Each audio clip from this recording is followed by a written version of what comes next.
So hwn yn official de. Pryd mae perthynas yn swyddogol? 6 wythnos yn ddiweddarach ar ôl profion, ymchwil a sawl paned o de, fe wnes i ddod at ganlyniad. Mae'n un o'r cwestiynau mawr na. Ble mae'r tir yn gorffen ar awyr yn dechrau? Ble mae sideburns yn gorffen a goatee yn dechrau? A wrth gwrs, pryd mae perthynas yn swyddogol? Dyma ni nôl ar ddiwedd y noughties. Edrychwch pa mor cool mae'r carwyn ifanc ma. Literally pawb yn meddwl bod e'n awesome. Codi llaw, leather jacket, legend. Hwn oedd adeg cynnar oes cyfryngau cymdeithasol, ac roedd perthnasau newydd yn dechrau dod i arfer gyda dylanwad platfformau fel Facebook. Nôl yn yr adeg hyn, roedd yna term boblogaidd, Facebook Official. Roedd yna 6 opsiwn i gael. Single, engaged, in a relationship, married, open relationship, neu it's complicated. Roedd yn syml, doedd eich berthynas chi ddim yn swyddogol os nad oedd e'n dweud hynny ar eich Facebook chi. O, hwn yn neis de, so mae hwn yn eitha official de? Yeah, nice. A yw e'n official ar Facebook fyd? Na, so ar Facebook. So ti ar Facebook?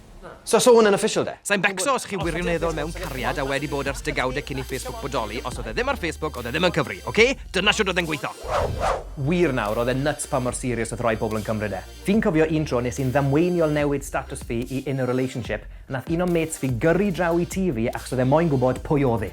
Ond beth am yr adeg BC, before carwyn, cyn oes technoleg modern? Sut oedd pobl fod gwybod beth oedd status perthynas rhywun?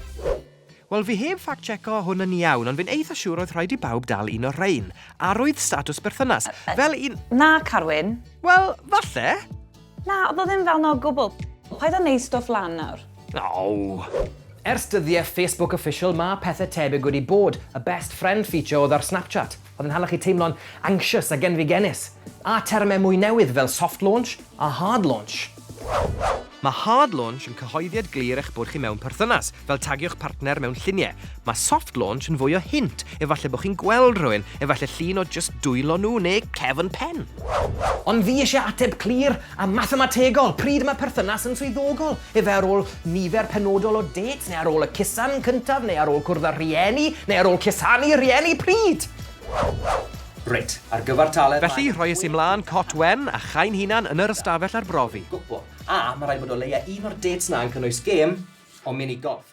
6 wythnos yn ddiweddarach ar ôl profion, ymchwil a sawl paned o de, fe wnes i ddod at ganlyniad. Damos, a wedi ystyried dal dwylo. Fuck! Sdim dal os e. Mae socials yn rhan o'n bywyd yn ni. I rai mae'n rhan fach, i rai mae'n rhan fawr. Parchwch barn pobl eraill am eu defnydd nhw o'r socials a siaradwch amdano'n gynnar yn y perthynas fyd. Achos ar diwedd y dydd, dim rhain sydd yn penderfynu pryd mae perthynas yn swyddogol. Mae'r ateb go iawn yn dod o fan hyn. O tu fewn hynny yw, nid o fi. Mae siarad pethau trwy, gwyneb yn wyneb, lot yn well na cheisio dyfalu o cliws bach eraill.